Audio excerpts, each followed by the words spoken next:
Hello viewers, আসসালামু আলাইকুম। আজকে আমার মুরগির চতুর্থতম দিন। তো আজকে আমরা আপনাদের সাথে শেয়ার করব যে আজকে আমরা চতুর্থ দিনে কি কাজগুলা করলাম আমাদের ফার্মে। তো দেখুন আপনারা যে কালার বার্ড বাচ্চা এখানে আছে 400। তো আজকে আমাদের ফার্মের জায়গা একটু বাড়িয়ে দিলাম, প্লাস হলো আপনার যে পর্দা ম্যানেজমেন্টটা এটা একটু নামিয়ে দিয়েছি সাইডে, কারণ প্রচুর গ্যাস হচ্ছিল ফার্মে। দেখুন আজকে হালকা রোদ উঠেছে, ফার্মে মুরগিগুলো কত স্বাচ্ছন্দ্য বোধ করছে। দেখতে পাচ্ছেন যে মুরগিগুলো কি সুন্দরভাবে খেলছে আর খাচ্ছে। তো এরকম যদি থাকে তাহলে বুঝতে পারবেন যে মুরগির তাপমাত্রা ঠিক আছে। আর যদি আপনাদেরকে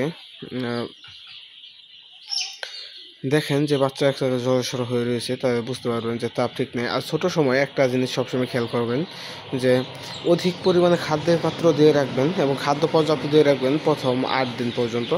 কারণ এই সময় বাচ্চারা কোনো ধরনের খাদ্যের ঘাটতি পড়লে বাচ্চার শরীরে সরাসরি প্রভাব পড়ে এটার।